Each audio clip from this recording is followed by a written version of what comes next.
So let's continue. जैसे आपको पता है आज का टॉपिक क्या है, इरिथ्रोपोइसिस। तो यहाँ पे हमारे पास सबसे पहले दो टर्म है, इरिथ्रोपोइसिस और हीमोपोइसिस। इरिथ्रोपोइसिस क्या होता है? Origin, development and maturation of erythrocyte यानी आरबीसी।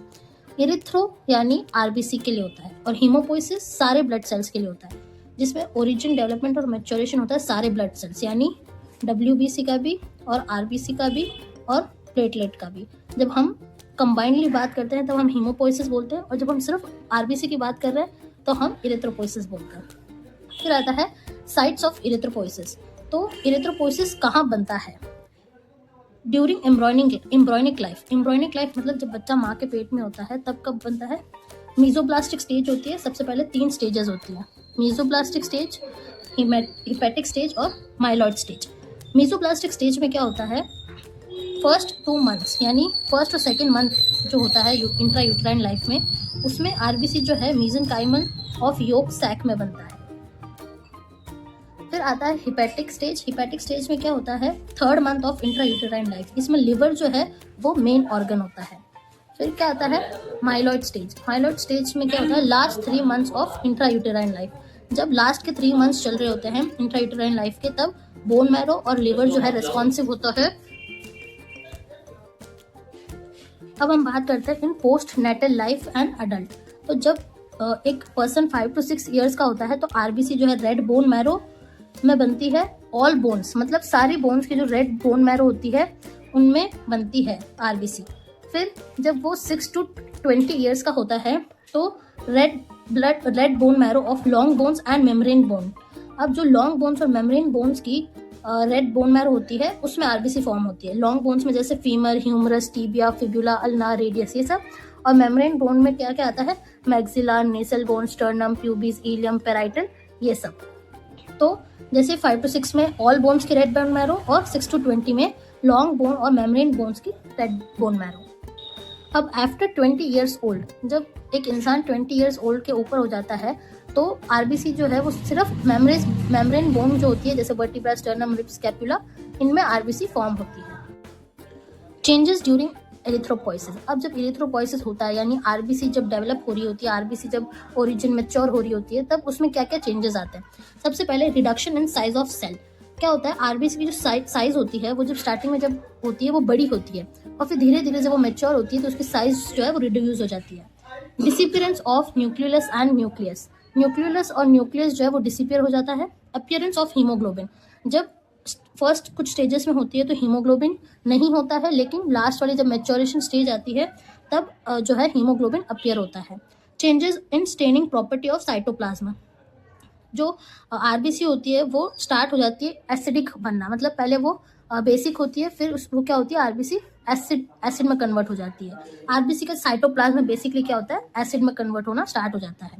अब स्टेजेस पढ़ेंगे तो सबसे पहली स्टेज कौन सी है? प्रो इरिथ्रोब्लास्ट, फिर early normoblast, intermediate normoblast, late normoblast, reticulocyte और मैच्योर आरबीसी। इसको लर्न करने का इजी तरीका है, अर्ली, इंटरमीडिएट और लेट तो नॉर्मोब्लास्ट होते हैं, क्योंकि लास्ट वाला मैच्योरेशन स्टेज होता है तो मैच्योर आरबीसी, और आपको 2 लर्न करना है, प्रो इरिथ्रोब्लास्ट और रेटिकुलोसाइट। अब सबसे पहले हम पढ़ेंगे प्रो इरिथ्रोब्लास्ट में क्या क्या चेंजेस होते हैं। तो सबसे पहले इसको हम मेगेलोब्लास्ट भी बोलते हैं। यहाँ पे क्या होता है? जो स्टेम सेल होती है उससे डिराइव होती है ये वाली सेल, मतलब स्टेम सेल जो होती है वहां से जब प्रो इरिथ्रोब्लास्ट में स्टेज स्टार्ट होती है तो वो स्टेम सेल के बाद होती है।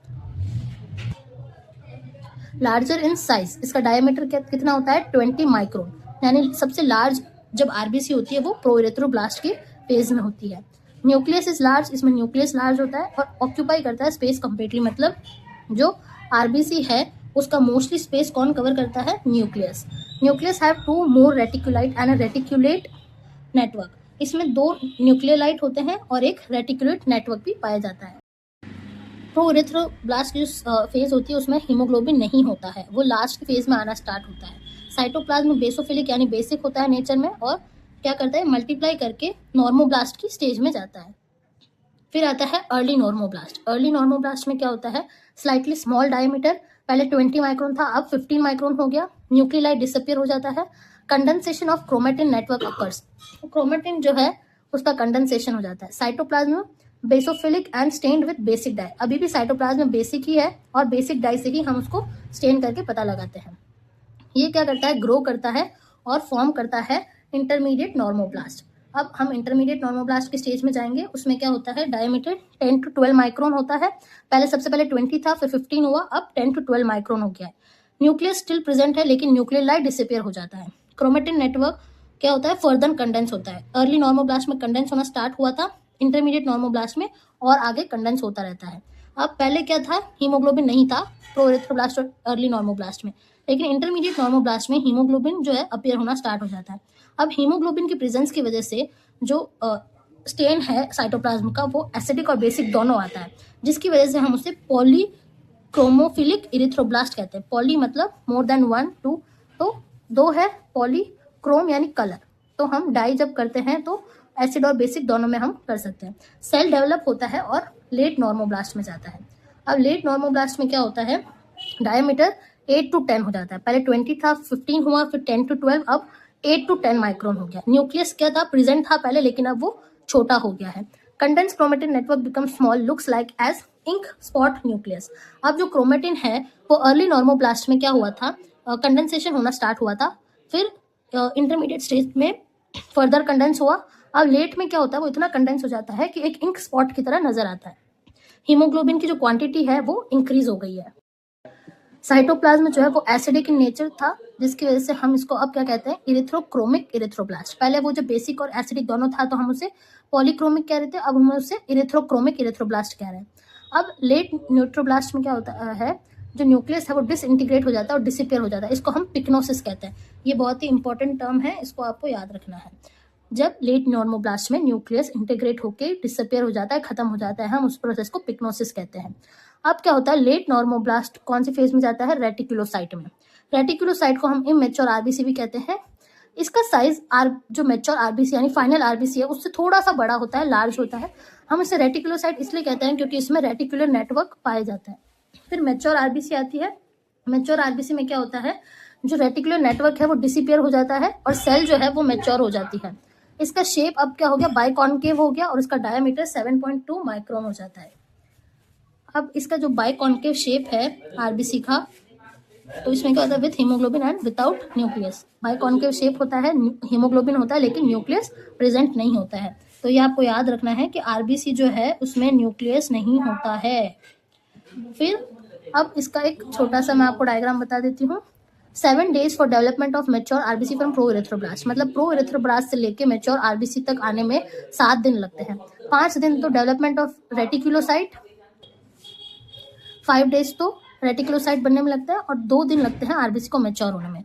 तो देखो स्टेम सेल पहले कमिटेड पीएच यानी पीएचएससी में कन्वर्ट होता है, फिर वो सीएफयूई में कन्वर्ट होता है।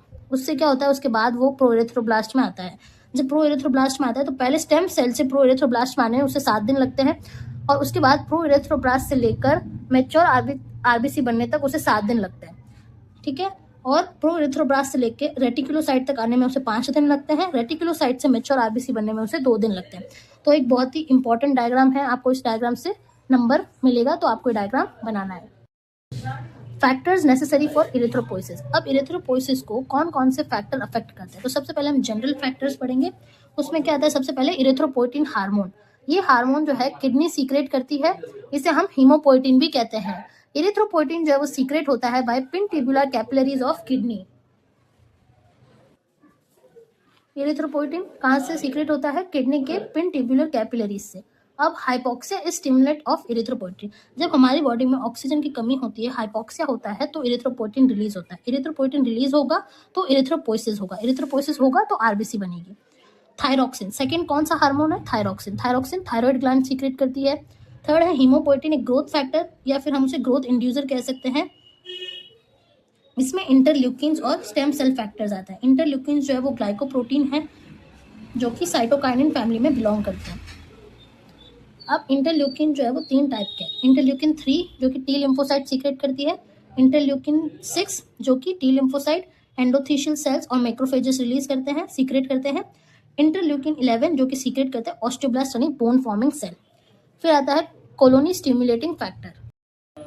5th नंबर पे आता है vitamin B deficiency leads to anaemia और पेलग्रा।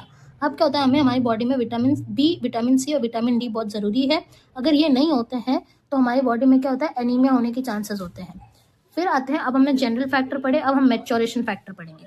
Vitamin B12 intrinsic factor and folic acid are necessary for maturation of RBC. RBC के लिए विटामिन B12 चाहिए, इंट्रिंसिक फैक्टर चाहिए और फॉलिक एसिड चाहिए।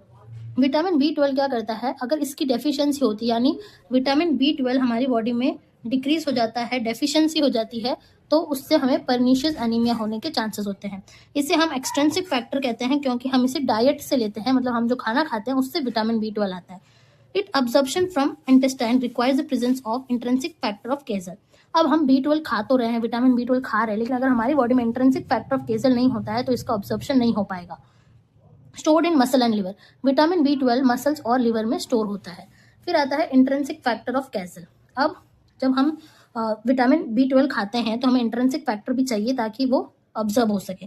ये गैस्ट्रिक न्यूक्लियोसा में जो है प्रोड्यूस होता है, ये एसेंशियल होता है for absorption of vitamin B12। इसके एब्सेंस में, यानी इंट्रिंसिक फैक्टर के एब्सेंस में, विटामिन B12 ऑब्जर्व नहीं होगा और इट हैपन्स इन, कब कब होता है, अल्सर हो जाते हैं, गैस्ट्राइटिस हो जाती है, गैस्ट्रेक्टोमी, छाले हो जाते हैं मुंह में, या फिर जो गैस्ट्रिक म्यूकोसा होता है उसमें जो इन्फ्लेमेशन आ गई है, तो इंट्रिंसिक फैक्टर जो है वो रिलीज नहीं हो पाता, प्रोड्यूस नहीं हो पाता, जिसकी वजह से विटामिन B12 जो है ऑब्जर्व नहीं हो पाता, और विटामिन B12 ऑब्जर्व नहीं होगा तो परनीशियस एनीमिया होने के चांसेस होते हैं। फिर आता है फॉलिक एसिड। फॉलिक एसिड में क्या होता है कि help in synthesis of DNA। ये DNA को सिंथेसिस करने में हेल्प करता है।